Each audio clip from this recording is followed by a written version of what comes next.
and welcome to A Liberal Life, a show that focuses on politics, business, technology and entertainment. We have a good show lined up for you today. We start off with our political segment. These groups of young Kenyans are not likely inclined to the tribal nature of Kenyan politics and therefore will be a definitive factor in the forthcoming elections. Kenya is one of the countries experiencing a major youth boom, and given numerical strength, they will be a major target by the politicians. However, the question really lies on the youth and their willingness to take part in the voting process as is expected of them. We set out to find answers on whether they will vote or not and some of their reasons. I think today the youth should partake in voting because they need to choose the right leaders who can make changes in the society today.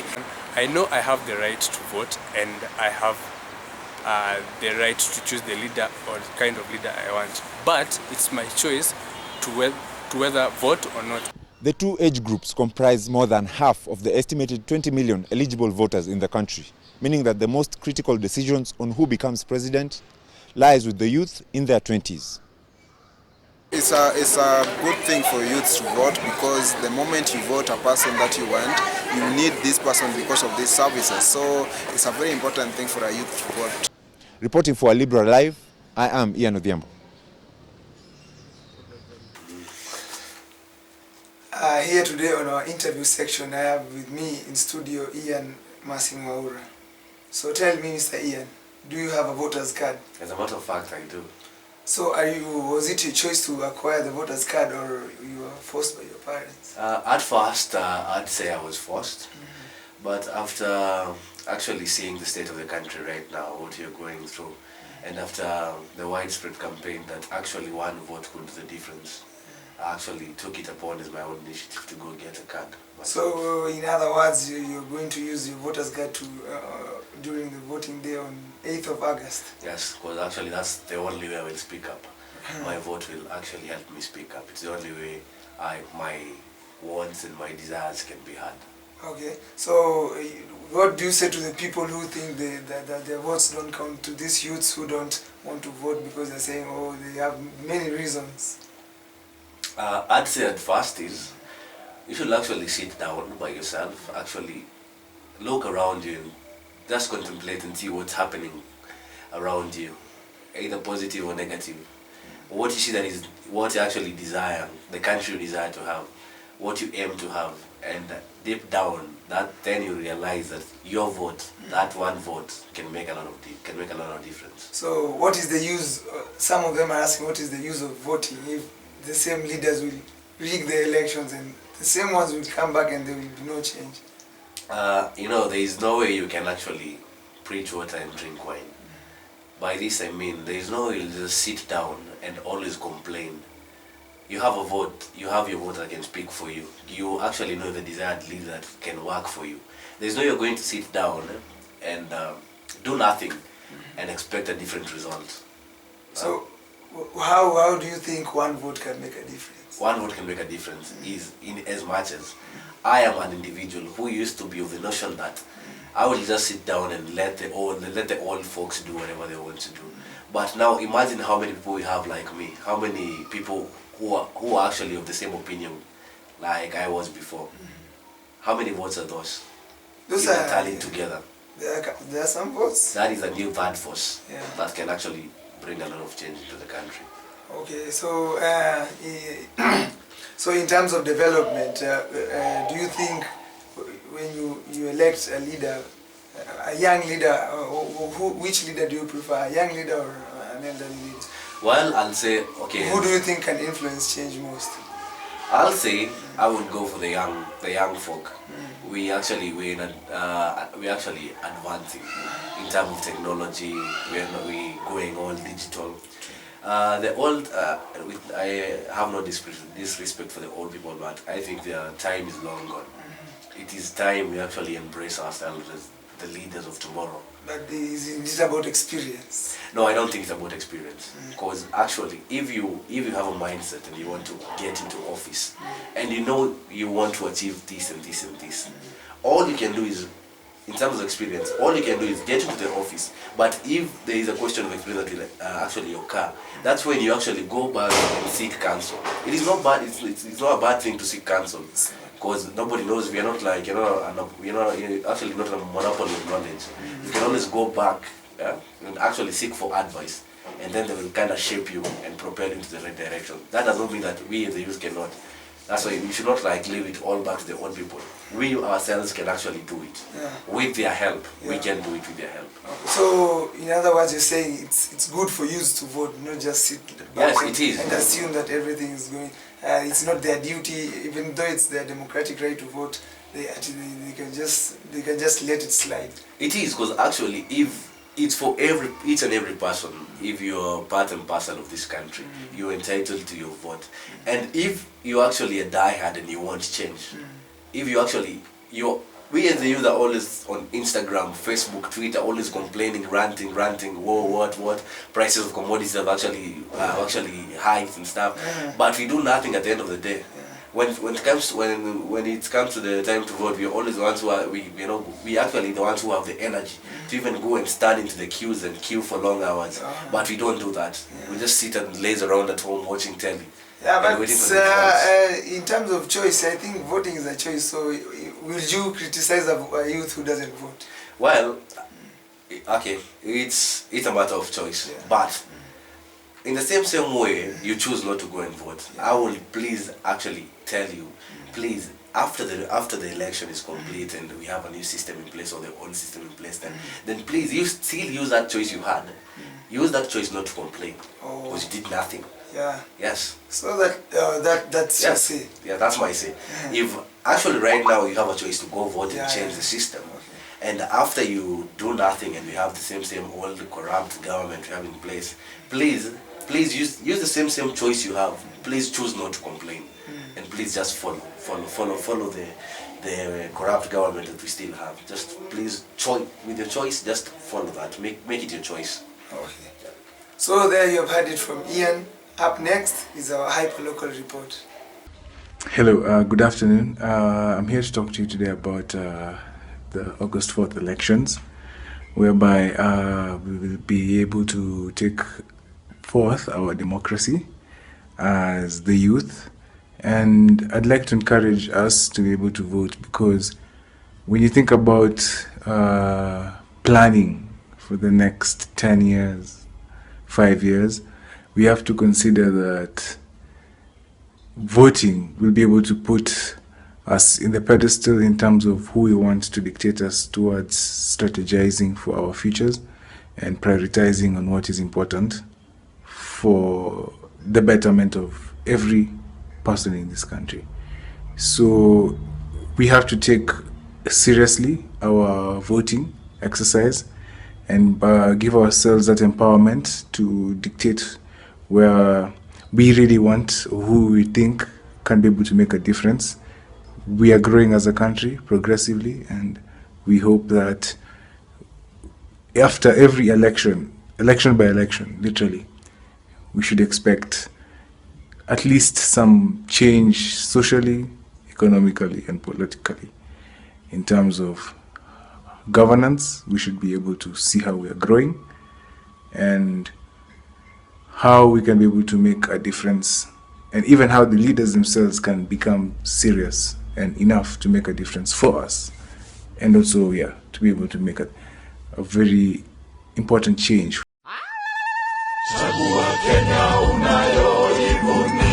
Have you registered to vote in the 8th August 2017 general election? Mass voter registration begins from 16th January to 14th February in all of the 1,450 county assembly wards countrywide. To register, have an original national identification card or a valid Kenyan passport and physically present yourself at the registration center where you wish to vote. If you registered between 2012 and 2016, then you should not register during this second mass voter registration exercise, as you are already on the register of voters. To make your vote count in the 2017 general election, do not wait till the last day to register. Register now. IEBC, your vote, your future. Indeed, we live in a world of politics. Here is our segment on technology. According to recent estimates, the bookmarking industry enjoys an annual gross turnover of at least 2 billion, with expectations being that it will grow up to 5 billion due to growth of mobile betting. With a liberal regulatory environment in place, it is likely that this will continue to be one of the most vibrant gambling markets for many years to come. All it takes is for one to have an active account and internet connection for one to place their bets. However, with Kenyans immersing themselves into online betting, some have suffered more losses than profits. We set out to find views on the issue of online betting. It has both positive and negative effects, but on my side, it has helped me quite much. So long as I know, I'll never bet again, because I've wasted my money through the bet and it's not convenient for me. Year anniversary for me right now. So betting for me has opened some doors. I managed to get my new phone through betting. Yeah, it's a Note 4, so it's a very expensive phone. But yeah, so let's see. I've won about 50,000. Yeah, maximum I've won is approximately 50,000, between 50 and 52. But I've lost 10,000 too. Yeah, which was a very big loss. It actually made me consider quitting. There are various forms of addiction, and other than what is commonly known, I mean drug addiction, and of course we see people addicted to, I mean playing games. There's a form of addiction that a lot of people have been ignoring in our society, and currently it's affecting a lot of people, and this is gambling. And this is where we have gambling and betting. Actually, betting has become the most common now form of gambling currently in Kenya. I mean, everywhere you go, I was surprised. I was visiting a certain children's home in a certain ghetto, and you're finding shacks, like small shacks there, and they have all these big companies like Betway. The names are there. These guys are betting like down to those places. They have small shacks where the guys go and bet like 20 shillings, 30 shillings. And you're wondering, this is someone that lives probably off of like 100 shillings a day. That's how they... So you're wondering, this 30 Bobi Kienda, what happens then? What is left? What is left? So... Guys ignore this aspect of gambling, which is betting, and I find it's quite interesting. Hello and welcome to our interview section. I am here with Jared Bryan, who's going to give me his take on online betting. So, Mr. Bryan, would you consider yourself a betting man? Yes, I occasionally bet. I love betting. I have all the sites, Betin, SportPesa, Betway. Oh, that's good. When and why did you start betting? I started betting around 2014 because of the World Cup. I was a big German fan, and it's easy when you're betting. You're supporting the team and you're earning from that. Okay, so do you think betting is an honest way of making a living? So long as something is legally approved by the government, I think it's honest. What about your approval? Your morals. According to God, people are not allowed to gamble. Yeah, morally, maybe it's not right to gamble, but getting this money, people go extra miles to get the money. So long as you're not participating in any criminal activities, I think it's all good. Yeah. So does it socially or psychologically interfere with your life? Your social life or your psychological life? Psychologically, when you're losing, I think it affects you. It affects everything you do. But when you're winning, you're always on the happy end, always performing well, feeling good every time. Yeah. So socially, it's good when you're winning. Oh, so what do you tell the people who depend on betting alone? They don't want to work for money. I think betting should be like a side hustle. It should not be the main gig for you to earn your living. Yes. Because it's not something sure. That's why it's called betting. It's gambling. Oh, yeah, I understand you. So that's your advice to the people who are putting betting in front of. Yeah. Okay. Thank you very much, Mr. Jared, for having you today. Thank you. Okay. That was our interview with Mr. Jared Bryan. Up next is our hyperlocal report. Hey, mazee. Story ya betting. Kubet. Kila siku ni kubet tu. Hata ukipata do tukaa chwani hivi umeekelea tu. Ukiona timu 5 hivi unajua hiyo ni do. Mazee, mimi betting iko na disadvantages mingi sana. Kwa miezi 3 nashinda siku moja tu. Na hata nikishinda siku moja si eti nitakuwa nimelipisha hizo do zote. Nimekuwa nikilose hiyo kila siku. Eti hata hizi chwani mazee. Ni join tu kichama niwe nikilipanga tu hiyo chwani. After 1 week hivi najua nimepata hata 700 hivi ama so 5. Lakini story ya betting hii mazee siko. Hii story mazee haibambi. Haufanyi kazi lakini unajua at the end of the day kuna do mahali. Hiyo do si eti iko mahali, iko kwa betting. Unajua ni uhustle boys wako chwani uwekelee ama uplace bet.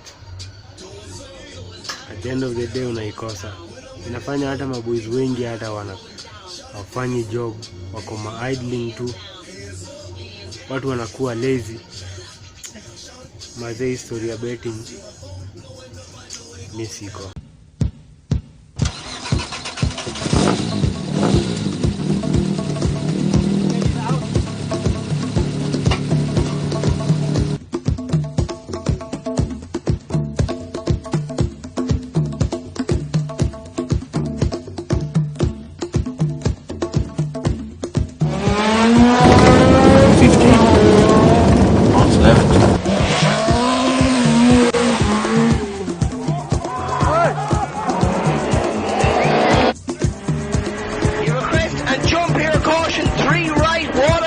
Now watch this up. 3 right, 1 on the outside, and 80 down. Watch the tires. 80 down. Oh, you're all right. Keep it together. That's it. Keep it together. Keep it together. Hold it. That's the one. Watch the car thing here now. Watch the chicane. That's the style. That's the style. Keep it together now. No. I hope you're enjoying our show right here at Alibra Live, and our final segment is on entertainment. Enjoy. With the Kenyan local music scene growing to new heights while comprising of many different genres, its growth is worth mentioning. In terms of quality and clarity, it can be said that local music is making itself known in the global platform. Different Kenyan artists like Waire have done collaborations with other international artists, giving credit to our local producers who, with their music equipment and good recording studios, have helped bring up good music to the industry. It is important to note, however, that the influence of Western music has also had its effects on the majority of our Kenyan people in terms of their preferences. I talked to an expert and some of the respondents, and here is what they had to say. Local music is not listened to as much as urban or international music. I think people like relating more to international music. I think it's part of neo-colonialism, the way we want to be more like the Western guys, and we don't really support each other here locally, so yeah, so personally sometimes I prefer Western music, because Western music at times is much more better compared to local, but currently with the current trend, our local music, let's say, it's getting up, it's improving, so of late I've been listening to some local songs, and we have some good local songs. So my name is Larry, and I'm a DJ, and basically what I think of the music scene today is that it has grown.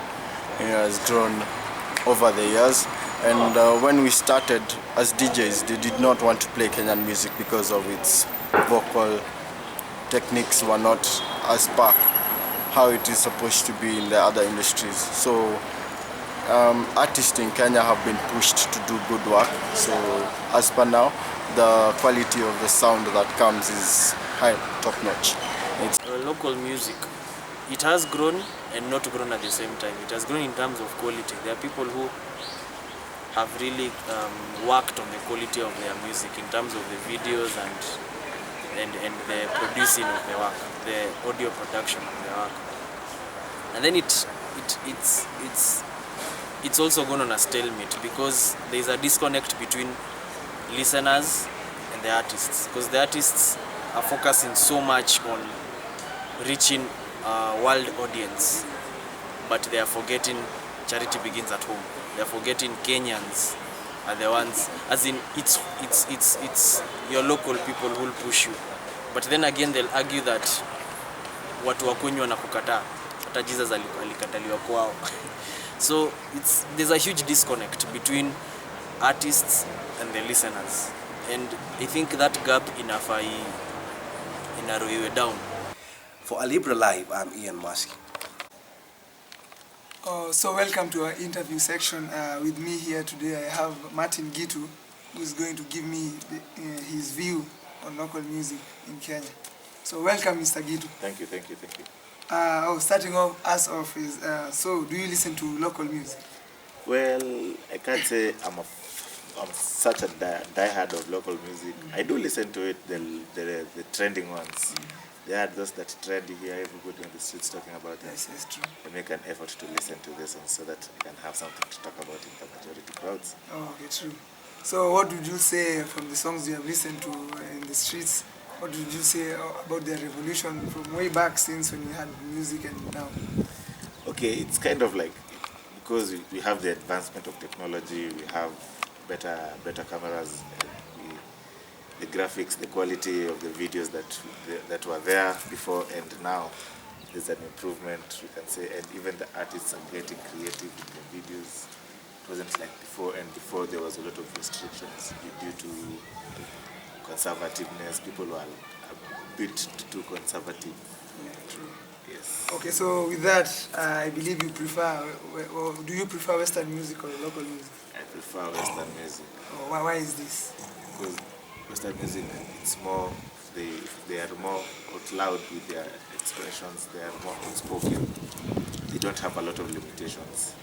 It's not like here, local music, like you see, like for example, the local music, most of the local music is sung in Sheng, which is limiting most of our parents from listening to them. Because they'll just be saying that, what are they saying, they don't understand. So, but if you find it in the Western language, most of them are sung in English. Like, we have people like the Bandros, Shimwan, Bolton. Yes. So you are saying you can't listen to local music because it's not sung in English? I have not said that. What are you saying? I'm saying it is limiting the audience. I am a young youth. I know my share. I can listen to local music, but I'm not saying my parent, who is well in her prime, knows her share. So, like I said before, a while ago there was a bit of conservativeness. People were a bit conservative. Yes. Okay, so if we have people like you who don't listen to local music, do you think the local industry will reach up to those standards which we want us to reach if people like you do not support our local talent? Personally, our local talent is not all about support. We have a lot of hidden talent. Local music, like I said, I listen to the most trending ones out there, but the local music I listen to is the underground music. People like Koflani Mau, people who don't get to be played in the radios. And because we have local music is all about as we know, Kenya in corruption, we are like two best friends. And the local music has been corrupted by certain people. If you're not in a certain group, your music cannot be played, cannot be aired. Okay. So which is not all about, I support so many people like Voodoo Sela, Oxide, Virus, like these are some names that are underground. Not like people like Nonini who have made it back then, who are back where then, who are here now. There's the people controlling our music industry right now. So you find it hard for the local players, the underground players, to make it because first of all the fees, somebody, because he's now a big shot, spending a lot of money for you to collaborate. So if any Kenyan, you hear of a performance by any Kenyan artist, would you go to the... I actually do go. Every first Saturday of the month, Sarakasi Dome, there's always a performance of local musicians. Oh, so you, in some way you're also support local music? I do support local music. Okay, so what would you say improvements that should be made so that the music standards? First of all, we should stop. There's this beef. Beef is for Kenyans. We are not there to start beef in our local music, because we have a lot of talent. Somebody like Calligraph is talented, he is. but you see he's also trying to start a beef with Tupizo, who is also talented. But if the two of them come together and decide, let's make a collab, the two of us with some other young people who are trying to aspire, so that you can also market them, because we are well known. The music industry will grow, but now they're trying to separate the music industry in half so that they can control it. Okay. Thank you for your opinion, Mr. Gitu. You're welcome. Okay, so there you have it. You have heard from the man himself. Do give us your opinions on our social platforms. Up next is our Hyperlocal report. Hello, my name is Clive and I'm going to be talking about Kenyan music in terms of originality, its content and quality. So I can say as Kenyan music is really trying these days in terms of improving the quality, in terms of songwriting, production and overall how the overall music is packaged in terms of singing and videos and also songwriting. When you compare 10 years ago and now, we can see a lot of improvement in terms of all the mentioned factors. Siku hizi wanamuziki wanajaribu sana na competition iko stiff, so kila mtu anajaribu kutoa the best. Pia kuna new musicians wanatokea siku hizi, wana change game sana, wanaleta fresh ideas and in terms of how to package the music and boost music both locally na pia uko nje. Moja wao ni kina Elani wameboost image ya Kenya in terms of the quality of music we produce. Pia kuna Sauti Sol wameshinda awards nyingi sana. Kuna wameshinda Mama, wameshinda Freema na wamerepresent Kenya MTV pia. So I can say the Kenyan musicians are really trying these days. Na pia competition inatoka nje ya country, Tanzania na pia South Africa na Nigeria inaendelea kusukuma wanamuziki wa Kenya kutengeneza vitu kalikali. So Kenyan music it still has a long way. It's come from far, but there's a lot to be done, but it's definitely improving. Yeah, thank you. We unite.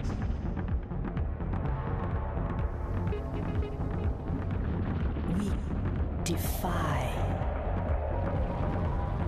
We hope.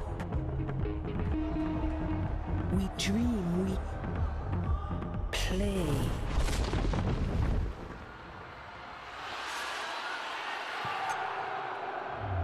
We create. We are passion.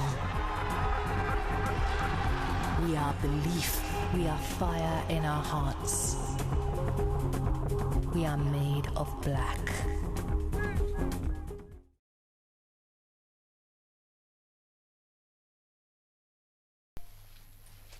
With the rise of technology in all aspects, Kenya is moving to greater heights in terms of internet services.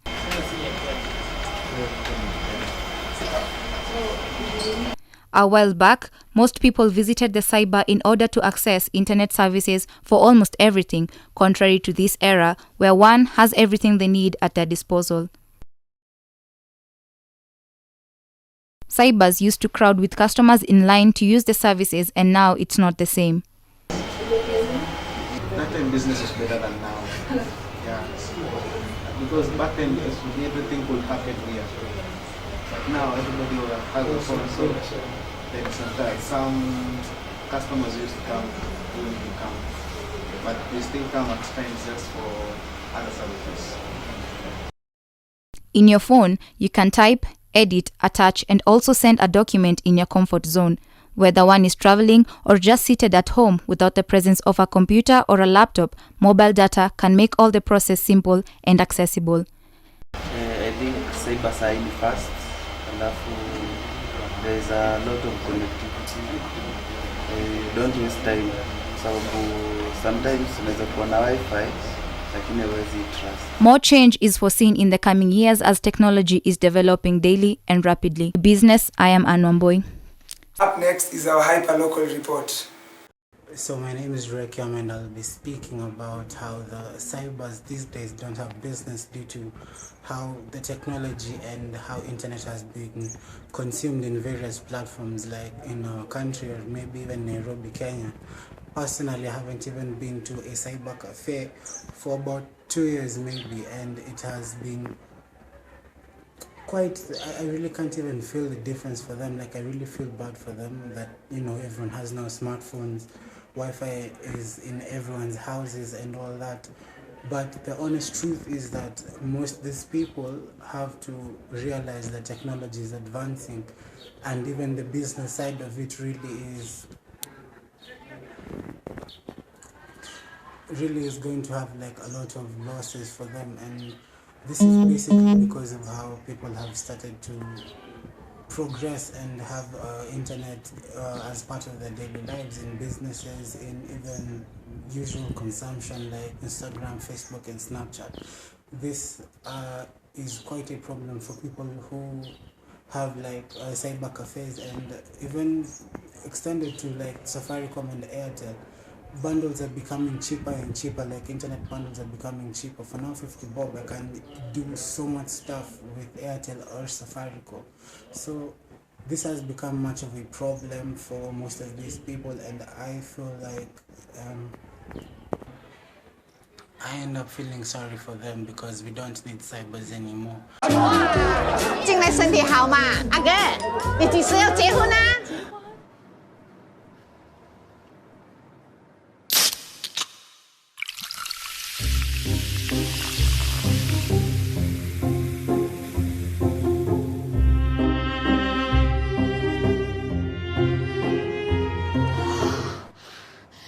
阿哥，来，哗！ Well, that's all we have for you today. But make sure to join us next week for another exciting show. I've been your host, Albert Ledama. Goodbye.